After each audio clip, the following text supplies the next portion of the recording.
Merhabalar, YouTube kanalıma hoş geldiniz. Bugün bir haftada beklese asla çıtırlığını kaybetmeyen, bol şerbetli, çok lezzetli, evde hem de büyük tepside tel kadayıfın yapımını göreceğiz. İster cevizli, ister fıstıklı hazırlayabilirsiniz. Öncelikle bir dilim çıkarıp göstereyim.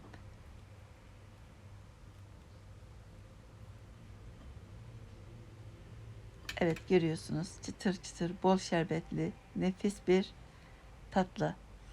Burada 350 gram kadar fıstık var. Dilerseniz aynı miktarda ceviz de kullanabilirsiniz. Yaklaşık 1,5 su bardağı. Rondodan geçirelim fıstıkları. Çok fazla un haline getirmeden.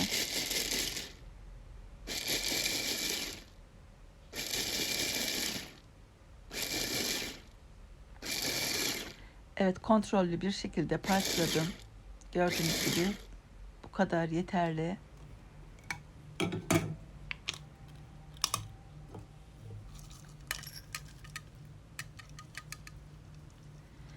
Evet, şimdi burada yarım kilogram tereyağı var. Ben 300 gramını ayırıyorum, eriteceğim. Uygun bir tavaya aldım. Yakmadan sadece eritiyorum. Evet, eridi. Ocağı kapattım. Burada 1 kilo çiğ kadayıf var. Onu elimizle açalım.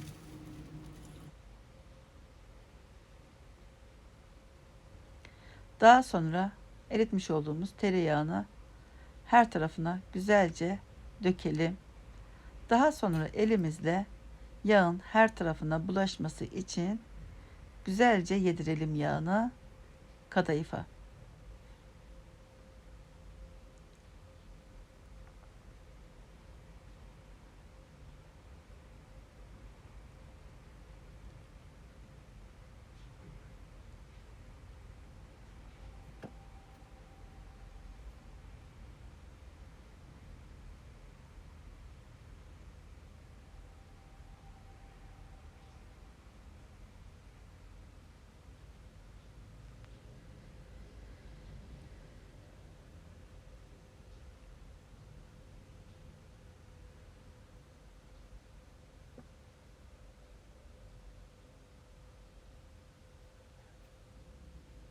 Evet, güzelce her tarafına yediriyoruz.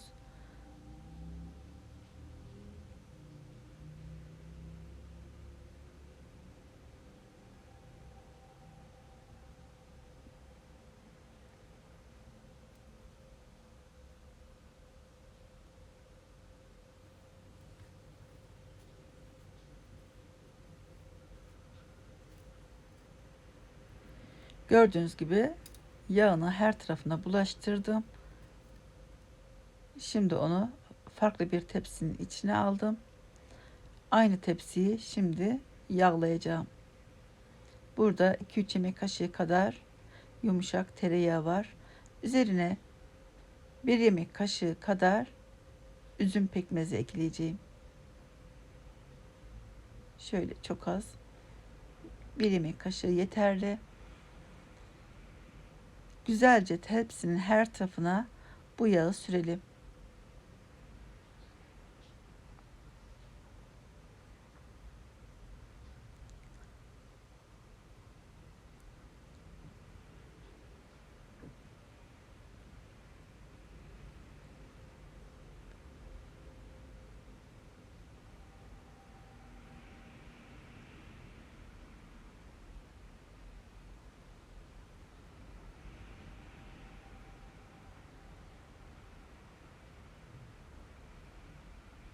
Şimdi kadayıfı düzgün bir şekilde yarısını orantılı bir şekilde tepsimize bastırarak yayalım.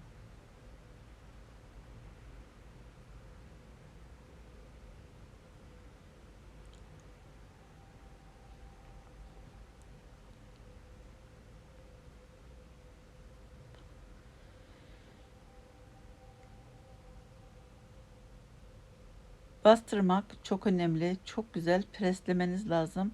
Yoksa gevşek olur. Hazır kadayıf gibi olmaz. Mutlaka çok iyi bastırmak gerekiyor. Bu işin sırrı çok iyi preslemek. Bu şekilde geniş bir tepsiyle elinizle, var gücünüzle bastırmanız gerekiyor. Çok iyi yapıştırmak gerekiyor birbirine. Yoksa kabarık kabarık olur. Güzel bir sonuç elde edemezsiniz. Şimdi hazırlamış olduğumuz fıstıklardan orantılı bir şekilde serpiştirebilirsiniz. Benim size tavsiyem fıstık değil, ceviz kullanmanızı öneririm. Burada fıstık vardı, tarihi geçmek üzereydi. Onu kullanmak istedim, değerlendirmek istedim. Fakat ceviz kullanırsanız lezzeti kat kat artar.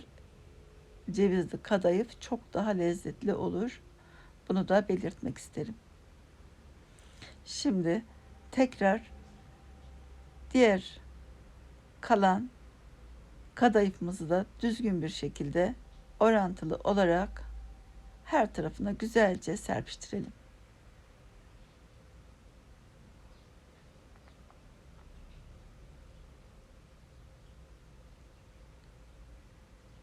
Bunu peynirle de yapabilirsiniz. Diyarbakır mutfağında peynirli kadayıf da çok meşhurdur. Tuzsuz özel bir peyniri var. Kolay eriyen. Onunla da hazırlayabilirsiniz. Taze peynirle de çok lezzetli olur. Şimdi şöyle elime yapışmasın diye bir poşetle güzelce bastırıyorum. Evet, çok güzel bastırdığımızdan emin olalım. 4,5 su bardağı toz şeker kullandım toplamda. 4,5 su bardağı su kullanacağım.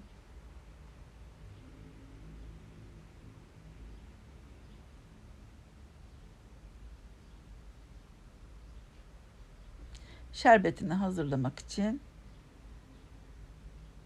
şekerimizi, suyumuzu hazırlıyoruz. Uygun bir tencerenin içine alıyoruz. Daha sonra ocağa almadan önce güzelce bir karıştıralım. Ocağa alalım. Üzerine birkaç damla limon suyu damlatalım. Ocağın orta gözünde kaynatmaya başlayalım. Kaynamaya başladıktan sonra ocağın altını kısalım. Kısık ateşte yaklaşık 20 dakika kadar çok kısık ateşte kaynatalım. Gördüğünüz gibi kaynamaya başladı. Yoğun bir kıvam aldı. Limonu çıkardım içinden. Bir yemek kaşığı tereyağını ekliyorum. Limonu çıkaralım.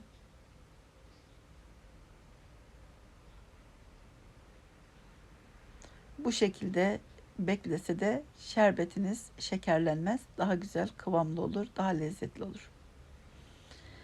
Evet. Şöyle bir iki taşım da tereyağıyla kaynadıktan sonra artık ocağın altını kapatabilirsiniz. Şerbetiniz de bu şekilde hazır olmuş oldu. Bu arada kadayıfımız pişti. Buna da dikkat etmek gerekiyor. Kadayıf çok erken pişiyor, yanabilir. Kontrollü bir şekilde pişirmek çok önemli. Mutfaktan ayrılmamanızı öneririm kadayıfı pişirirken, çünkü gerçekten hızlı pişiyor. Şimdi ters çevireceğim. Üzerine bir yağlı kağıt serdim. Diğer tepsiyi üzerine kapatarak ters çeviriyorum.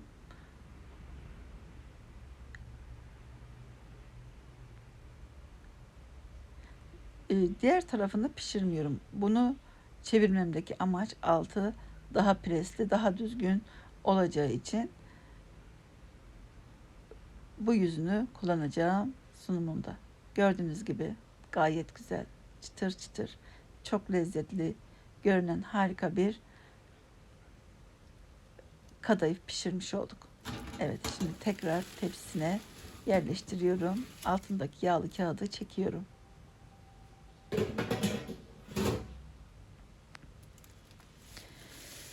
170 derece fırında, alt üst ısınmış fırında yaklaşık 35 dakika içinde pişti.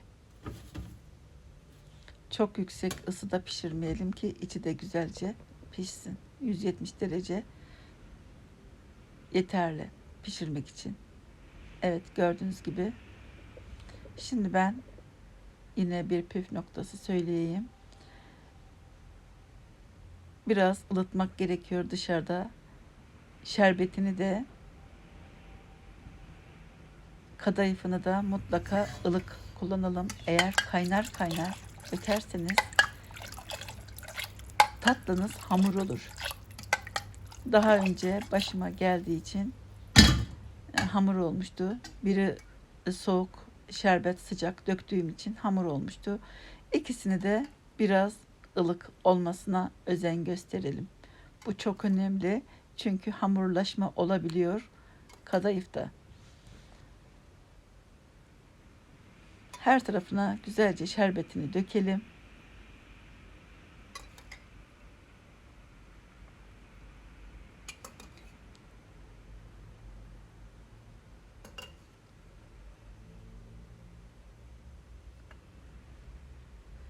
Şerbetini döktükten sonra en az 2 saat bekleyelim. Güzelce şerbetin içine çeksin.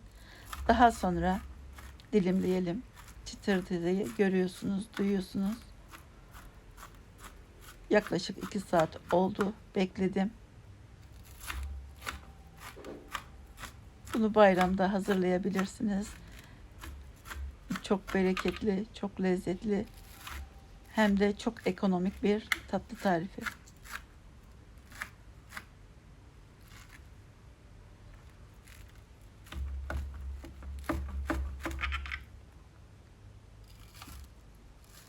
İstediğiniz büyüklüklerde dilimleyebilirsiniz. Orasını size bırakıyorum.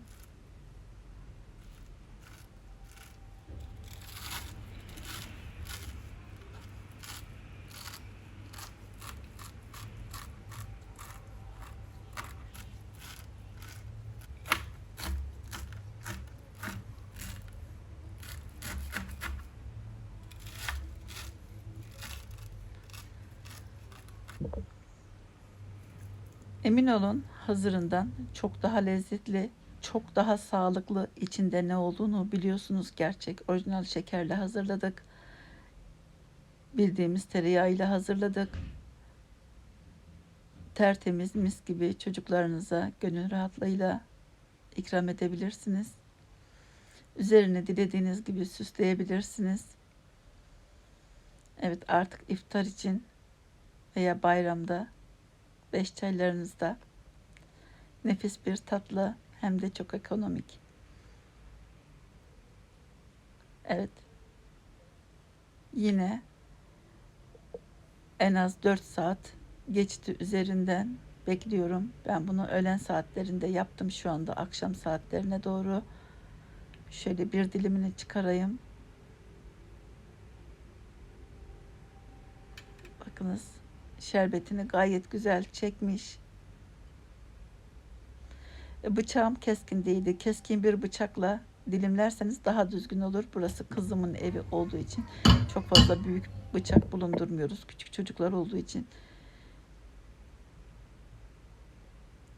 keskin bir bıçakla daha düzgün dilimler çıkarabilirsiniz. Evet, şerbetini de görüyorsunuz, bekledikçe koyulaşan, daha da lezzetlenen nefis bir tatlı hazırladık. Umarım tarifimi sizler de denersiniz ve beğenirsiniz. Olumlu, olumsuz her türlü yorumlarınızı bekliyorum. Deneyecek olanlara kolay gelsin, afiyet olsun. İzlediğiniz için çok teşekkürler. Başka tariflerde, başka videolarda görüşmek dileğiyle. Hoşça kalın, afiyet olsun.